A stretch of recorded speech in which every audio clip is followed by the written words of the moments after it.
નમસ્તે બહેનો, બધા મજામાં છો ને? ફરી આપણે મળી રહ્યા છે વિડીયો લેક્ચરના માધ્યમથી. પ્રથમ જે લેસન હતો એમાં આપણે સંવેદકના પ્રકારો, સંવેદનના પ્રકારો 5 જોયા હતા.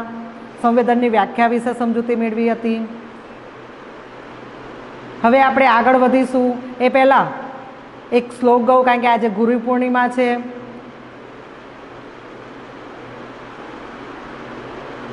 ગુરુર બ્રહ્મા ગુરુર્વિષ્ણુ ગુરુર્દેવો મહેશ્વરા ગુરુર સાક્ષાત પરબ્રહ્મા તસ્મૈ શ્રી ગુરવે નમઃ.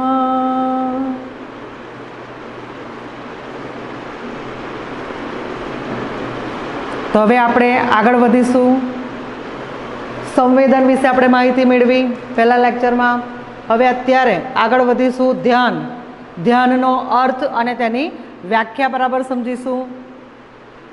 વ્યક્તિના સંપર્ક જગતમાં ચોતરફ અસંખ્ય ઉદ્દીપકો રહેલા છે.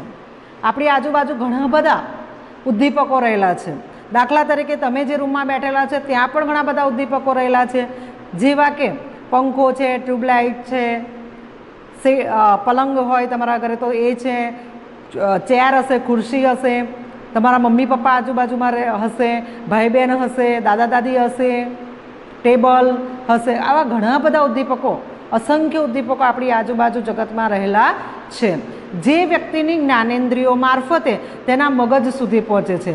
આ બધા ઉદ્દીપકો છે આપણા મગજ સુધી ક્યારે પહોંચે છે? તો વિવિધ પ્રકારની આપણી 5 પ્રકારની જ્ઞાનેન્દ્રિયો છે, એના વડે બરાબર એના મારફતે તે આપણા મગજ સુધી પહોંચે છે. આવા અનેક ઉદ્દીપકોમાંથી કેટલાક ઉદ્દીપકો પ્રત્યે વ્યક્તિનું ચિત્ત કેન્દ્રિત થાય છે. આવા તો ઘણા બધા ઉદ્દીપકો હોય છે. એ બધા જ ઉદ્દીપકો આપણા બરાબર કેન્દ્રપટ પર આવતા નથી, કેન્દ્ર પ્રદેશમાં આવતા નથી, પરંતુ એમાંથી અમુક જ ઉદ્દીપકો પ્રત્યે વ્યક્તિનું આપણું એટલે કે આપણું ચિત્ત કેન્દ્રિત થતું હોય છે. આવું અમુક ઉદ્દીપકો પ્રત્યે ચિત્તનું કેન્દ્રિત થવું એ ધ્યાન તરીકે ઓળખાય છે. ફરી એક સાદી ને સરળ વ્યાખ્યા જો ધ્યાન માટે કહેવું હોય તો, અમુક ઉદ્દીપકો પ્રત્યે ચિત્તનું કેન્દ્રીકરણ થવું એ ધ્યાન તરીકે ઓળખાય છે. ધ્યાનની ક્રિયામાં શારીરિક માનસિક સમાયોજન સાધવું પડે છે. ધ્યાનની પ્રક્રિયા એવી છે, એમાં શરીરથી અને મનથી આપણે એડજસ્ટ થવું પડે છે, સમાયોજન સાધવું પડે છે. જો તમારે કોઈ બાબત પર ધ્યાન આપવું છે, કોઈ ઉદ્દીપક પર, તો તમારે શરીરને પણ બરાબર તમારા કંટ્રોલમાં રાખવું પડશે, મનને પણ બરાબર કંટ્રોલમાં રાખવું પડશે, બંને વચ્ચે સમાયોજન સાધવું પડશે, અને તો જ તમે કોઈ ઉદ્દીપક તરફ ધ્યાન આપી શકો છો. બરાબર એ રીતે જોતા ધ્યાન એ સમગ્ર ચિત્તની એકાગ્રતા છે. આખા ચિત્તની, સમગ્ર ચિત્તની એકાગ્રતા એ ધ્યાન છે. અને સંવેદનની પૂર્વ શરત પણ છે. અંડરલાઈન કરી દેજો, સંવેદનની પૂર્વ શરત કઈ છે? એક્ઝામમાં પૂછાય. બરાબર, તો સંવેદનની પૂર્વ શરત એ ધ્યાન છે. દાખલા તરીકે આપણી સોસાયટીમાં રહેતા તમામ પડોશીના અસંખ્ય વાહનોના હોર્ન આપણને સંભળાય છે. આપણી સોસાયટીમાં રહેતા તમામ પડોશીઓના અસંખ્ય વાહનોના હોર્ન આપણને સંભળાય છે, પણ એ સૌમાં આપણા પરિવારને કોઈ સભ્ય વાહન લઈને આવે ત્યારે હોર્નનો અવાજ આપણે મકાનની અંદર હોવા છતાં પણ ઓળખી લઈએ છીએ કે ભાઈ આ મારા દીકરાના વ્હીકલનો અવાજ છે કે અમારા પપ્પાના વ્હીકલનો અવાજ છે. અસંખ્ય અવાજો હતા હોય તો પણ આપણે સોસાયટીમાં વાહન પ્રવેશ કરે આપણા પરિવારના સભ્યનું તો તરત આપણને ખ્યાલ આવી જાય છે. બરાબર, આપણે ઓળખી જઈએ છીએ કે ભાઈ આ કોનું વ્હીકલ આવી રહ્યું છે. હવે આપણે આગળ વધીશું.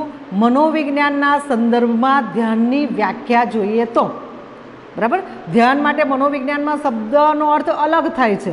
આમ તો ધ્યાનને અંગ્રેજીમાં કહેવામાં આવે છે અટેન્શન, એટલે ધ્યાન. અને બીજું પણ ધ્યાન છે જે આપણે આંખ બંધ કરીને તપ સાધના કરીએ છીએ, કરવા માટે જે ધ્યાન કરીએ છીએ એ છે મેડિટેશન. એટલે બંને વચ્ચે ડિફરન્સ છે, અટેન્શન અને ધ્યાન. તો મનોવિજ્ઞાનના સંદર્ભમાં આપણે ધ્યાનની વ્યાખ્યા જોઈએ તો પહેલી જ વ્યાખ્યા છે આપણે જોઈશું, બોર્ડ પર લખેલી છે ધ્યાનની વ્યાખ્યા. ધ્યાન એટલે ચોક્કસ ઉદ્દીપકની પસંદગી કરી તેના પર એકાગ્ર બનવાની પ્રક્રિયા. બરાબર, અસંખ્ય ઉદ્દીપકો હોય છે વાતાવરણમાં, જગતમાં. એમાંથી આપણે શું કરીએ છીએ, ચોક્કસ ઉદ્દીપકને પસંદ કરીએ છીએ અને પસંદ કરી લીધા પછી એના પર શું કરીએ છીએ, આપણે એકાગ્ર બનીએ છીએ. આ વ્યાખ્યા છે H.E. ગેરેટની. બીજી વ્યાખ્યા જોઈએ. ધ્યાન એટલે પસંદગીયુક્ત ઉદ્દીપકો પર માનસિક કેન્દ્રીકરણ કરવું. ઉદ્દીપક પણ કેવા, પસંદગીયુક્ત ઉદ્દીપક, અને એના પર શું કરવાનું છે, તો માનસિક કેન્દ્રીકરણ કરવાનું છે, મનને કેન્દ્રિત કરવાનું છે. આ વાક્ય છે જેમ્સ ડ્રેવર. બંને વ્યાખ્યાઓને આધારે બે વ્યાખ્યાઓ આપણે જોઈ. H.E. ગેરેટની, જેમણે કહ્યું છે કે ધ્યાન એટલે ચોક્કસ ઉદ્દીપકની પસંદગી કરી તેના પર એકાગ્ર બનવાની પ્રક્રિયા. જ્યારે બીજી વ્યાખ્યા છે જેમ્સ ડ્રેવરની, મનોવૈજ્ઞાનિક. ધ્યાન એટલે પસંદગીયુક્ત ઉદ્દીપક પર માનસિક કેન્દ્રીકરણ કરવું. આ બે વ્યાખ્યાઓ આપણે જોઈ. તો બંને વ્યાખ્યાઓ ઉપરથી તારવી શકાય કે પસંદગીયુક્ત ઉદ્દીપકો પ્રત્યેની એકાગ્રતા એટલે ધ્યાન. બરાબર, સમજ પડી ગઈ તમને ધ્યાનમાં? ધ્યાન વિશે વ્યાખ્યાઓ બરાબર? સારું. હવે આપણે ધ્યાન વિશે બીજો નવો મુદ્દો આગળ શીખીશું, ધ્યાનનું સ્વરૂપ અને લક્ષણો.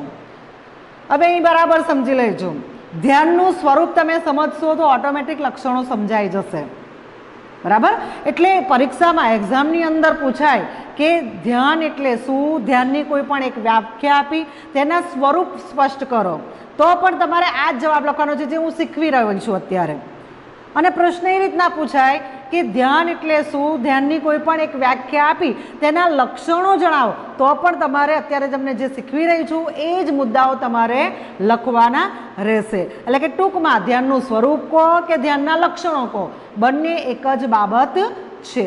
તો જોઈએ ધ્યાનના લક્ષણો. તો આપણે આગળ જે વ્યાખ્યાઓ જોઈ ગયા, બે વ્યાખ્યાઓ કોની કોની, H.E. ગેરેટ અને જેમ્સ ડ્રેવર, એના આધારે તેના સ્વરૂપને સમજવા માટે ધ્યાનના લક્ષણોની સમજ અનિવાર્ય છે. તો ધ્યાનના લક્ષણો આપણે જોઈએ. પહેલું જ લક્ષણ છે ધ્યાનનું, ધ્યાન પસંદગીયુક્ત પ્રક્રિયા છે.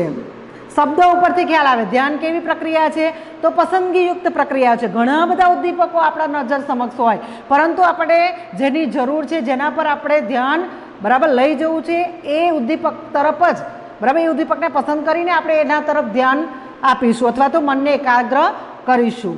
તો જોઈએ ધ્યાન પસંદગીયુક્ત પ્રક્રિયા છે. ધ્યાન પસંદગીયુક્ત છે, સાથે સાથે સ્વૈચ્છિક છે. તમને ફરજ પાડવામાં નથી આવતી તમે આમ કરો, આ ઉદ્દીપક તરફ તમે ધ્યાન આપો, આને છોડી દો, આના પર તરફ તમે ધ્યાન ના આપશો. બરાબર, તમને ઈચ્છા થાય એ ઉદ્દીપક તરફ તમે ધ્યાન આપી શકો છો. એટલે કે ધ્યાન પસંદગીયુક્ત, સ્વૈચ્છિક અને સાહજિક પણ હોઈ શકે. સહજ રીતના પણ આપણું ધ્યાન એક ઉદ્દીપક પરથી બીજા ઉદ્દીપક પરથી ત્રીજા ઉદ્દીપક એમ જતું રહેતું હોય છે કુદરતી રીતના. એટલે કે ધ્યાન પસંદગીયુક્ત, સ્વૈચ્છિક અને સાહજિક હોઈ શકે છે.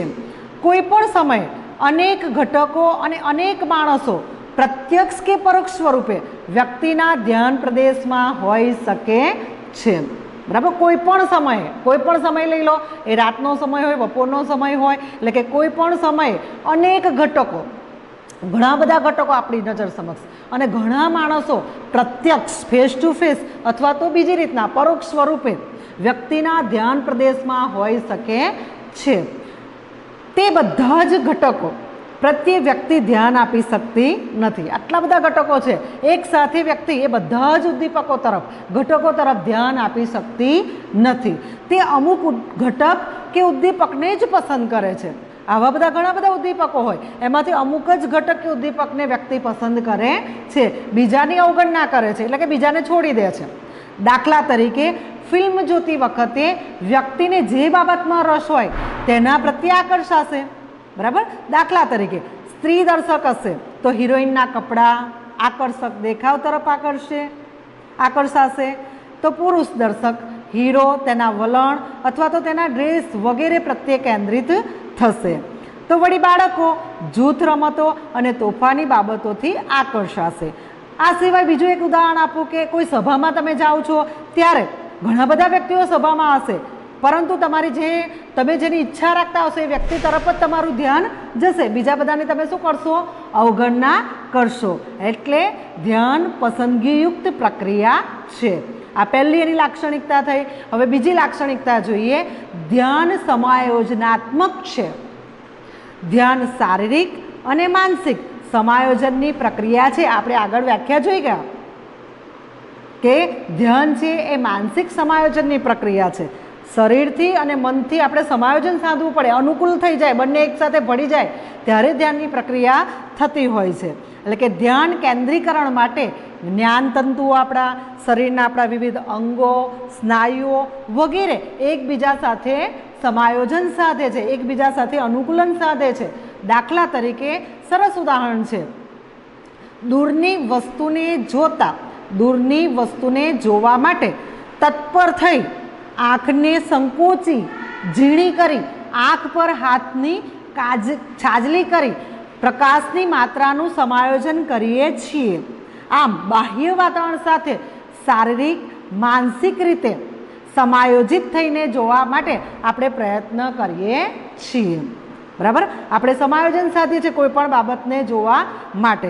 દાખલા તરીકે શેરીમાં કોઈ મોટો અવાજ આવે છે તો એ તરફ આપણે જોઈએ છે કે ક્યાંથી મોટો અવાજ આવ્યો, બરાબર કાન દઈને સાંભળીશું, સમજીશું, એડજસ્ટ કરીશું શરીર અને મનને, અને પછી એ તરફ આપણે ધ્યાન આપતા હોઈએ છીએ। હવે આગળ વધીશું। ત્રીજું પોઈન્ટ છે, ત્રીજી લાક્ષણિકતા છે, ધ્યાન શોધનાત્મક છે। ધ્યાન હેતુલક્ષી હોવાથી જે બાબત કે વસ્તુ પ્રત્યે, બરાબર, ધ્યાન હેતુલક્ષી છે, હેતુ વગરનું ધ્યાન હોતું નથી મોટા ભાગે।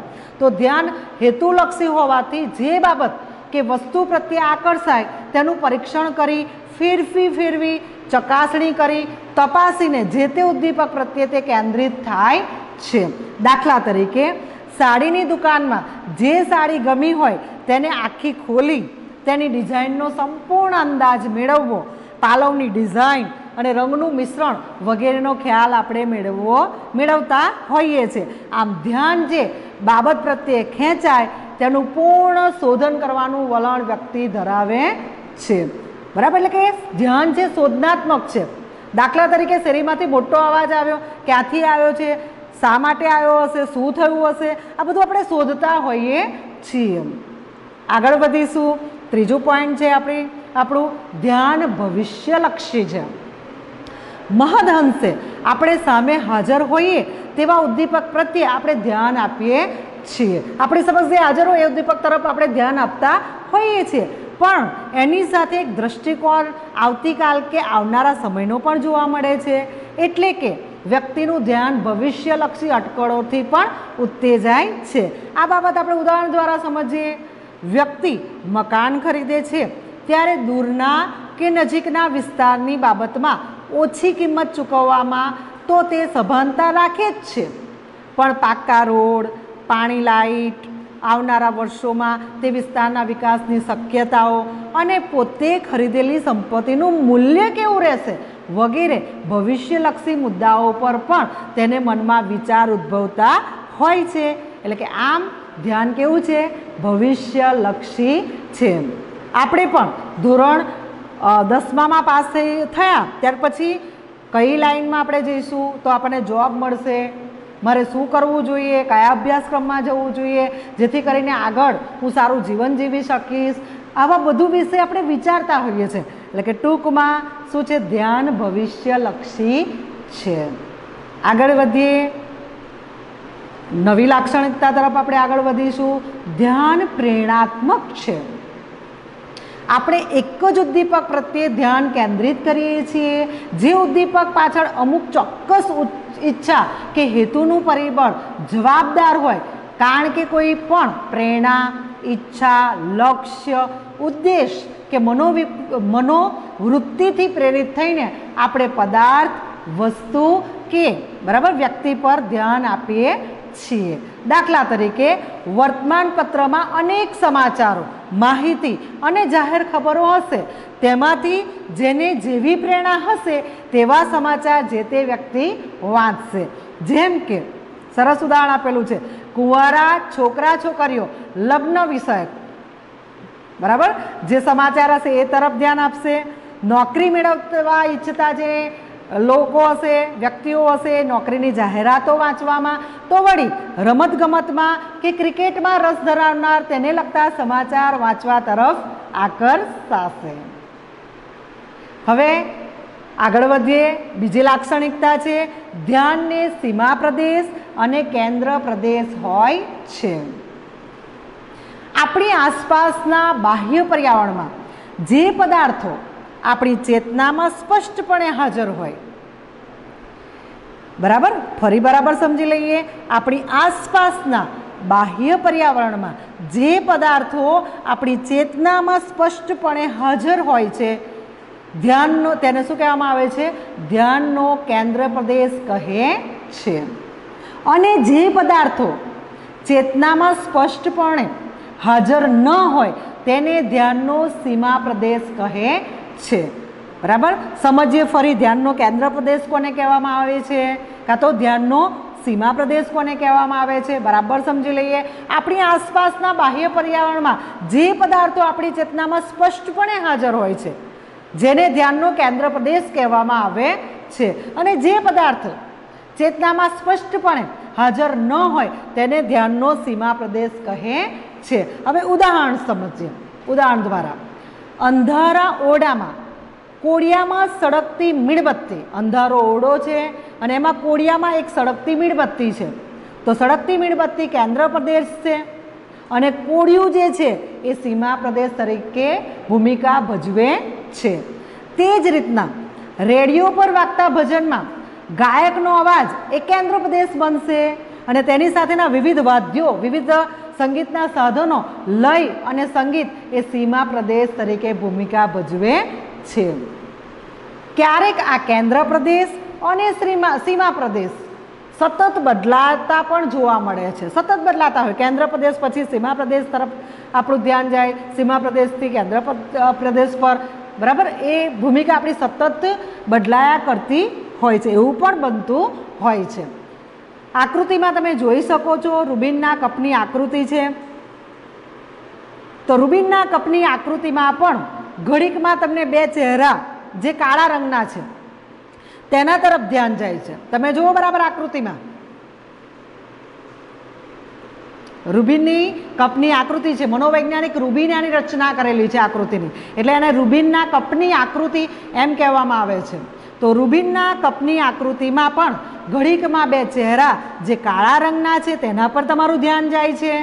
તો ઘડીકમાં સફેદ દીવડી, તમે જો દીવા જેવો શેપ છે આકૃતિમાં, તમે જોઈ શકો છો દીવા જેવો, કપ જેવો શેપ છે, એટલે કે રૂબિનનો કપ એટલે કહેલો છે દીવી, બરાબર. તો રૂબિનના કપની આકૃતિમાં, બરાબર, થોડીક વાર તમને કાળા રંગ તરફ તમારું ધ્યાન જાય છે, તો થોડીક વાર માટે, બરાબર, સફેદ ભાગ તરફ તમારું ધ્યાન જાય છે.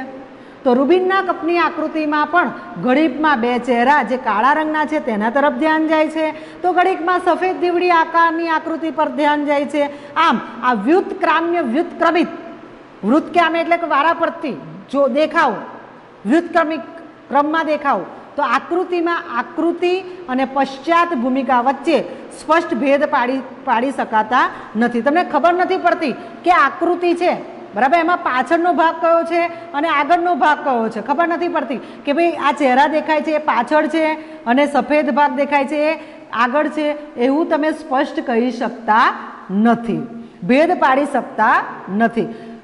કારણ કે આકૃતિ ક્યારેક પશ્ચાત ભૂમિકા અને પશ્ચાત ભૂમિકા ક્યારેક આકૃતિ બને છે. તો સમજ પડી ગઈ હશે તમને ધ્યાનના સીમા પ્રદેશ અને કેન્દ્ર પ્રદેશમાં. હવે છેલ્લી લાસ્ટ આપણે લાક્ષણિકતા જોઈશું ધ્યાનની. ધ્યાન ચંચળ છે. ધ્યાનમાં સ્થિરતા ન હોવાથી ધ્યાનને ચંચળ કહેવામાં આવે છે. ધ્યાન સ્થિર રહેતું નથી. તમને તમારું ધ્યાન પણ અત્યારે તમે બેઠા છો, बराबर। विडियो लेक्चर तमे जोई रह्या छो, हूँ जे कहूँ छुं तमे सांभळी रह्या छो, तो घणीवार एवुं पण बने तमारुं ध्यान बीजी जग्या पर जाय, तमारा मम्मी पप्पा कंईक करता होय तो ए तरफ तमारुं ध्यान जाय, कोई मोटो अवाज थयो तो ए तरफ तमारुं ध्यान जाय, लाइट गई तो लाइट गई ए तरफ तमारुं ध्यान जाय। એટલે કે ટૂંકમાં ધ્યાનમાં સ્થિરતા ન હોવાથી ધ્યાનને ચંચળ કહેવામાં આવે છે અને ધ્યાન સ્થિર રહેતું નથી, વારંવાર બદલાયા કરે છે, એ તેનું મહત્વનું લક્ષણ છે। તો ધ્યાનની આવી અસ્થિરતાને ધ્યાન વિચલન તરીકે ઓળખવામાં આવે છે। અહીંયા આગળ બરાબર તમે નોંધી લેજો, ધ્યાન વિચલન એટલે શું? એક્ઝામમાં પ્રશ્ન પૂછાય છે, 1 ગુણમાં પણ આવી શકે, 2 ગુણમાં પણ પૂછાઈ શકે। તો ध्यान बराबर, ध्यान जे छे फरी समझिए ध्यान माटे ध्यान में स्थिरता न होवाथी ध्यान ने चंचल कहेवामां आवे छे।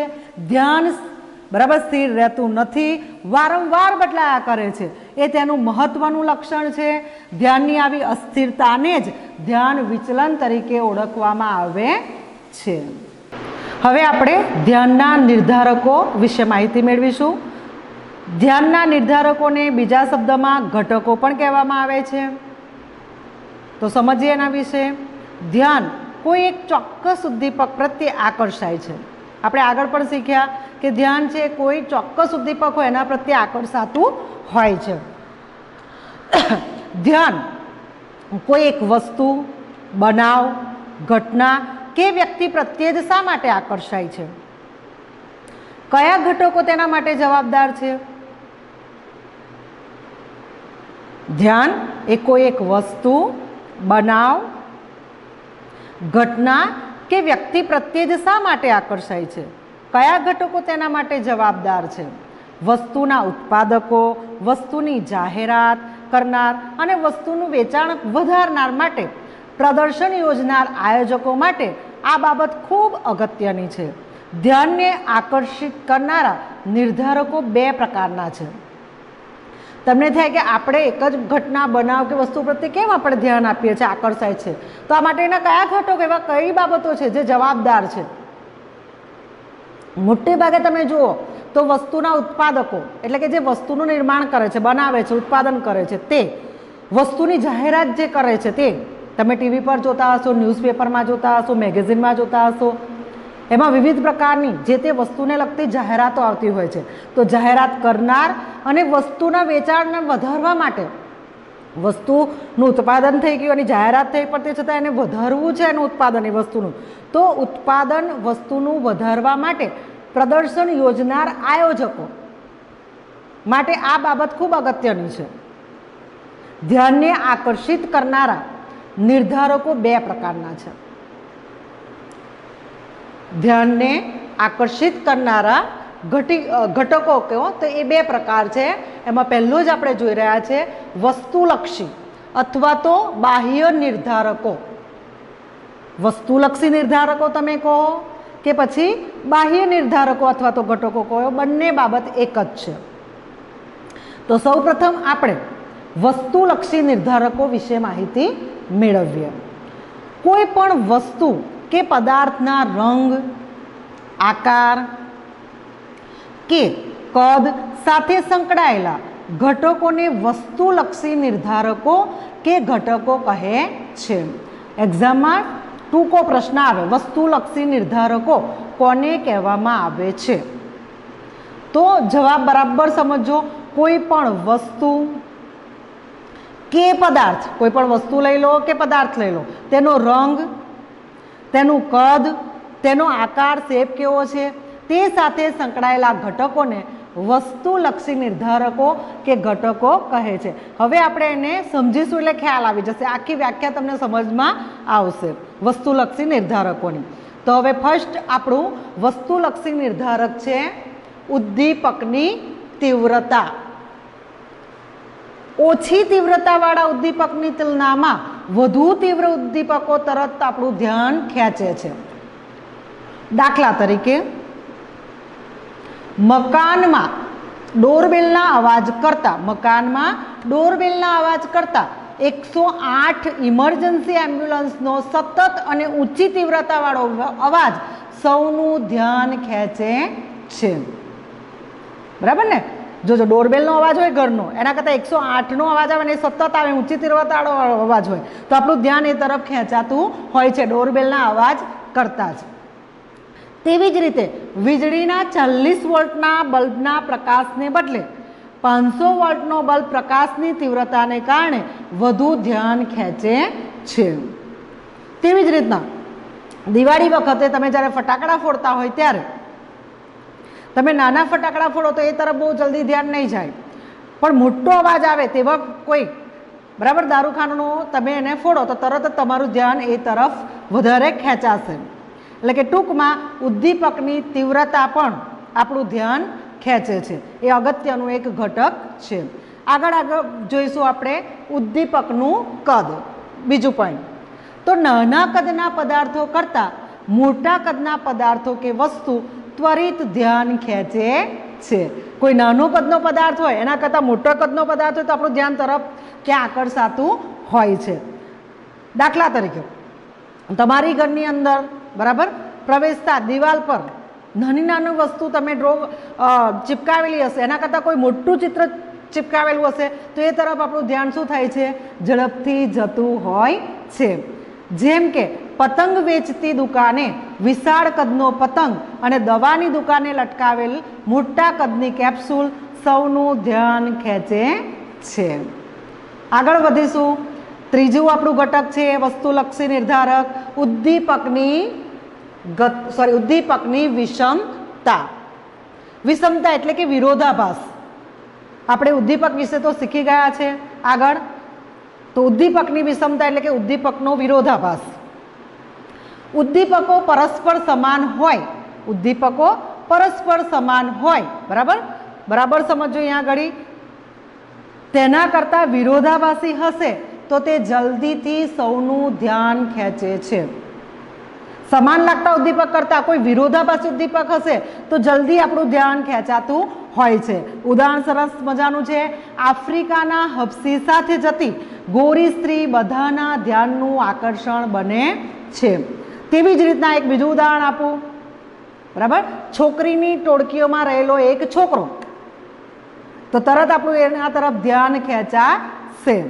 તેવી જ રીતના બરાબર ગોરી ઘણી બધી સ્ત્રીઓ હોય એમાં વચ્ચે બરાબર એક શ્યામવર્ણ સ્ત્રી હશે તો તરત આપણું ધ્યાન ખેંચાતું હોય છે, આકર્ષાતું હોય છે. એવું કેમ બને છે? ઉદ્દીપકની વિષમતાના કારણે. હવે આ ચોથું પોઈન્ટ જોઈએ આપણે, ઉદ્દીપકની ગતિશીલતા. ઉદ્દીપકની ગતિશીલતા. ઉદ્દીપક જો ગતિમાં હોય, સ્થિર કરતા ગતિમાં હોય તો પણ આપણું ધ્યાન ઝડપથી આકર્ષાતું હોય છે ઉદ્દીપક તરફ. તો સ્થિર પદાર્થ કરતાં ગતિશીલ ઉદ્દીપક જલ્દીથી લોકોનું ધ્યાન ખેંચે છે, આકર્ષે છે. સ્થિર ઊભેલા વાહનોની તુલનાએ ગતિશીલ વાહન અને ડાળ પર બેઠેલા પક્ષી કરતાં ઉડતું પક્ષી કે આકાશમાં ઉડતું વિમાન તરત જ આપણું ધ્યાન ખેંચે છે. આગળ જોઈશું ઉદ્દીપકમાં પરિવર્તન. જો ઉદ્દીપકમાં ચેન્જ આવે, બદલાવ આવે, દરરોજ હોય એના કરતાં કંઈક જુદું જોવા મળે ઉદ્દીપકની અંદર તો પણ એ આપણું ધ્યાન આકર્ષે છે. તો પરિસ્થિતિમાં અચાનક આવતો ફેરફાર ધ્યાન આકર્ષવામાં અગત્યનો ભાગ ભજવે છે. દાખલા તરીકે દરરોજ મોડી આવતી વ્યક્તિ, દરરોજ લેટ આવતી હોય એવી વ્યક્તિ, કે ટ્રેન ક્યારેક સમયસર કે સમય કરતાં વહેલી આવે તો એ બધાનું ધ્યાન આકર્ષે છે. બરાબર, રોજ અપડાઉન કરતા હોય વ્યક્તિ તો રોજ ટ્રેન મોડી આવતી હોય ને એકદમ એ ટ્રેન સમયસર આવે ને વહેલી આવે તો બધાનું ધ્યાન જાય, હા આ તો વહેલી ટ્રેન આવી ગઈ. એટલે કે વહેલી આવે તો બધાનું ધ્યાન આકર્ષાય છે.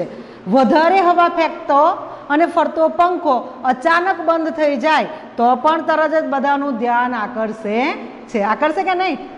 બહુ સ્પીડમાં પંખો પડતો હોય ને એકદમ ધીમો પંખો થઈ જાય તો તરત જ આપણું ધ્યાન તે તરફ આકર્ષાતું હોય છે. કેમ એવું થાય છે? કારણ કે ઉદ્દીપકમાં શું આવે છે? પરિવર્તન આવે છે, એટલે આપણું ધ્યાન ખેંચાતું હોય છે, આકર્ષાતું હોય છે. હવે આગળ વધીએ. ઉદ્દીપકમાં નવીનતા. છઠ્ઠું પોઈન્ટ છે સર્વસામાન્ય સ્થિતિમાંથી કોઈક નવી સ્થિતિ સર્જાય તો બધાનું ધ્યાન આકર્ષે છે. દાખલા તરીકે નોર્મલ પરિસ્થિતિ છે, અને ભૂકંપ આવે, નવીન બાબત સર્જાય તો તરત જ આપણું શું થાય છે? ધ્યાન આકર્ષાતું હોય છે. તેવી જ રીતના એક બીજું ઉદાહરણ છે. દાખલા તરીકે તમે દરરોજ પેન્ટ શર્ટ પહેરીને આવતા શિક્ષક કોઈ દિવસ લેંઘો જબ્બો પહેરીને આવે તો પણ બધાના ધ્યાનનું આકર્ષણ બને છે. રોજ જે પેન્ટ ટી શર્ટ પહેરીને આવનાર શિક્ષક છે એ કોઈક દિવસ જબ્બો ને લેંઘો પહેરીને આવે, કંઈક બીજું જ કંઈક પહેરીને આવે તો તમારું ધ્યાન તરત એ બાબત તરફ આકર્ષાતું હોય છે. આગળ વધીશું. 7મું પોઈન્ટ છે ઉદ્દીપકનું પુનરાવર્તન. એકના એક ઉદ્દીપકને વારંવાર રજૂ કરાય તો તે ધ્યાન આકર્ષે છે. એકનું એક ઉદ્દીપક વારંવાર રજૂ કરવામાં આવે તો તરત જ ઉદ્દીપક તરફ આપણું ધ્યાન જતું હોય છે. ચૂંટણી વખતે ટીવી કે રેડિયો પર અનેક વાર એકની એક બાબત રજૂ થાય છે, જેથી એકાદ વાર તો લોકોના ધ્યાન પર આ વિગત આવી જ શકે છે. આમ પુનરાવર્તન એ ધ્યાન આકર્ષણનું એક પરિબળ બને છે. અમે પણ તમને વારંવાર કહે છે અહીં ધ્યાન આપો, અહીં ધ્યાન આપો, અહીં ધ્યાન આપો, તો તમે એકવાર તો ચોક્કસ એ બાબત પર ધ્યાન આપવાના જ છો. આગળ છે ઉદ્દીપકનો રંગ. લાસ્ટ. તો આધુનિક સમયમાં જાહેરાત દ્વારા પ્રચાર માટે માત્ર સફેદ કે કાળા રંગનો નહીં પણ ઘાટા, ઘેરા અને વિવિધ રંગોવાળી વસ્તુઓનો ઉપયોગ કરી લોકોના ધ્યાનને ઝડપથી આકર્ષવામાં આવે છે. સફેદ કાળા રંગના વર્તમાનપત્રમાં રંગીન તસવીરો આકર્ષક લાગતા બધા વાચકોનું ધ્યાન આકર્ષે છે. પોસ્ટરો, પુસ્તકોના મુખપૃષ્ઠ સુંદર, રંગીન, કલાત્મક રીતે રજૂ થતા ખરીદનારને તે વસ્તુ ખરીદવા પ્રેરાય છે. આપણને પણ આપણું પાઠ્યપુસ્તક જોઈએ ત્યારે એનું મુખપૃષ્ઠ જોઈએ સુંદર હોય તો આપણને પણ ખૂબ મજા આવે, આપણને એનું જોવાની પણ ઈચ્છા થાય, બરાબર, અને આપણે જોઈ અને એને ખરીદવા પણ પ્રેરાય. કોઈક એવું પુસ્તક છે, કોઈ એવું મેગેઝિન છે, એનું ચિત્ર જેટલું સરસ છે, એની છણાવટ જેટલી સુંદર છે તો આપણને જોઈને ખરીદવાની ઈચ્છા થાય. એટલે કે ઉદ્દીપકનો રંગ પણ આપણને આકર્ષે છે. તો અહીંયા આગળ આપણે ધ્યાનના નિર્ધારકો, એમાં બે નિર્ધારકો છે. વસ્તુલક્ષી નિર્ધારક જેને બાહ્ય નિર્ધારકો કહેવામાં આવે છે, જે અત્યારે આપણે જોયા. ફર્સ્ટ જોયું ઉદ્દીપકની તીવ્રતા, બીજું ઉદ્દીપકનું કદ, ત્રીજું ઉદ્દીપકની વિષમતા, ચોથું ઉદ્દીપકની ગતિશીલતા, પાંચમું ઉદ્દીપકમાં પરિવર્તન, છઠ્ઠું ઉદ્દીપકમાં નવીનતા, 7 ઉદ્દીપકનું પુનરાવર્તન અને 8 ઉદ્દીપકનો રંગ. બરાબર તમને સમજ પડી હશે. આ પ્રશ્ન એક્ઝામમાં પૂછાય છે, ઘણીવાર 3 ગુણમાં પણ પૂછાય છે, બરાબર. સાથે સાથે એમ પણ પૂછી શકે કે ઉદ્દીપકમાં નવીનતા એટલે શું, ઉદ્દીપકનું પુનરાવર્તન એટલે શું, એવા 1 કે 2 ગુણમાં પણ પ્રશ્ન પૂછાઈ શકે છે. એટલે આ બરાબર તમારે તૈયાર કરવાનું રહેશે. આપણે આગળ બાહ્ય નિર્ધારકો જોયા. હવે આપણે આગળ વધીશું. બીજા પ્રકારના નિર્ધારકો છે તે છે વ્યક્તિલક્ષી અથવા તો આંતરિક નિર્ધારકો. ધ્યાનના નિર્ધારકોમાં બાહ્ય નિર્ધારકો વિશે માહિતી મેળવી, બરાબર. એના 8 મુદ્દાઓ હતા, 8 પોઈન્ટ્સ હતા. હવે બીજા એના નિર્ધારકો જોઈશું, ધ્યાનના વ્યક્તિલક્ષી અથવા તો આંતરિક નિર્ધારકો. બહેનો, માનવી સાથે સંકળાયેલા શારીરિક કે માનસિક ઘટકોને આંતરિક કે વ્યક્તિલક્ષી નિર્ધારકો કે ઘટકો કહે છે. માનવી સાથે સંકળાયેલા છે, શરીર સાથે માનસિક ઘટકો કે આંતરિક કે વ્યક્તિલક્ષી નિર્ધારકો તરીકે એને ઓળખવામાં આવે છે. માનવી સાથે સંકળાયેલા શારીરિક અને માનસિક ઘટકોને આંતરિક અથવા તો વ્યક્તિલક્ષી ઘટકો તરીકે ઓળખવામાં આવે છે અથવા તો નિર્ધારકો તરીકે ઓળખવામાં આવે છે, જે હવે આપણે જોઈશું. તો ફર્સ્ટ છે રસ કે અભિરુચિ. શબ્દ પરથી ખ્યાલ આવે કે રસ, આપણો રસ એ આંતરિક બાબત છે.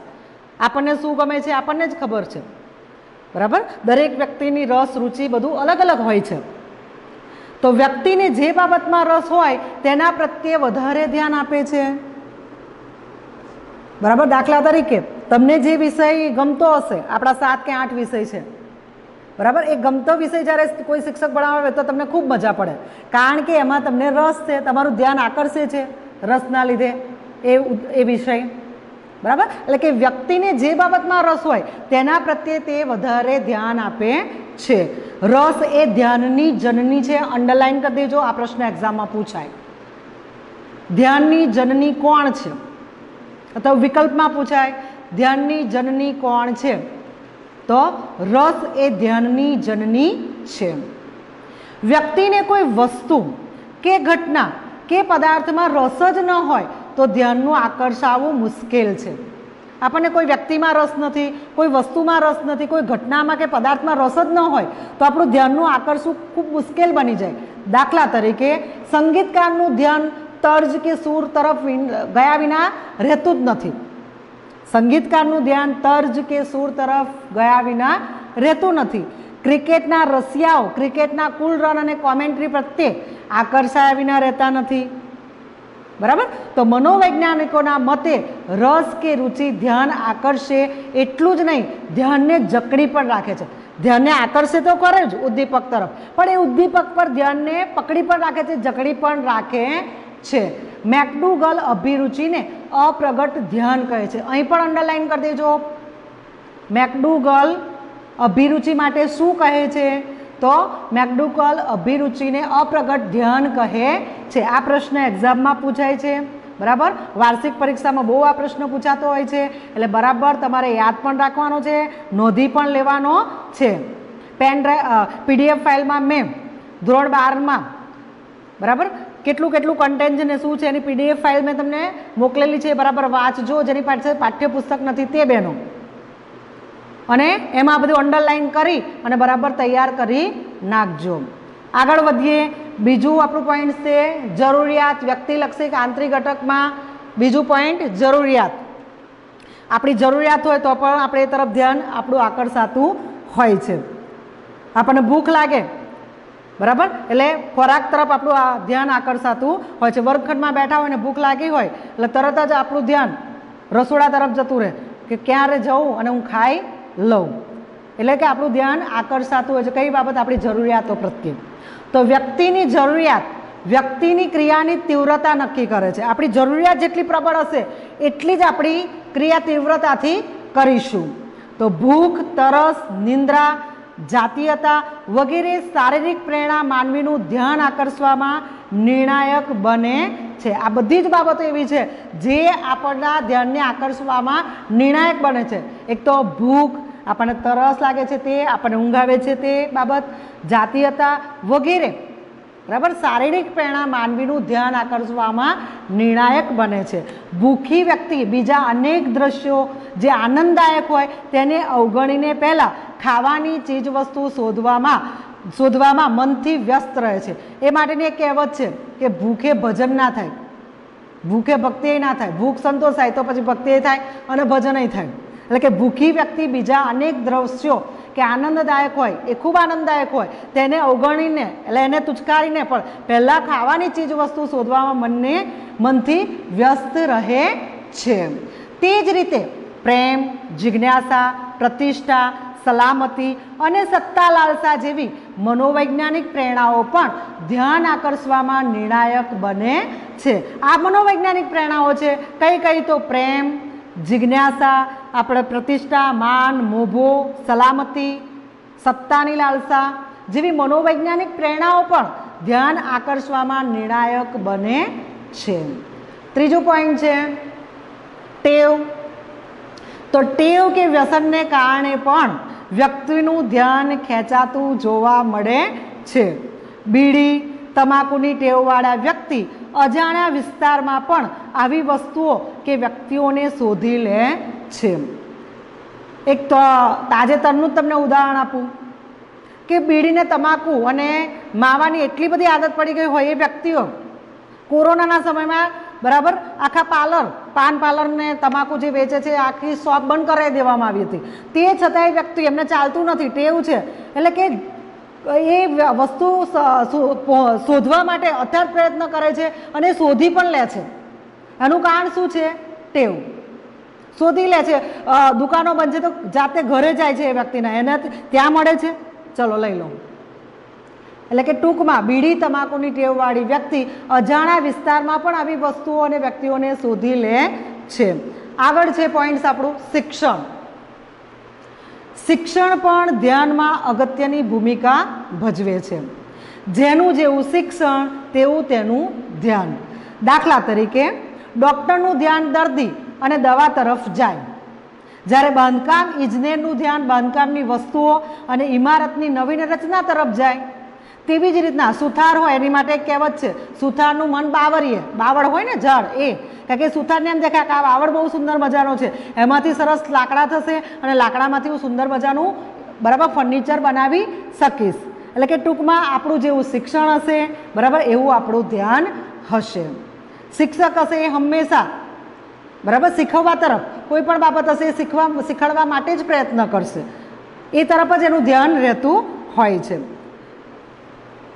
છેલ્લું પોઈન્ટ છે આપણું મનોશારીરિક સ્થિતિ.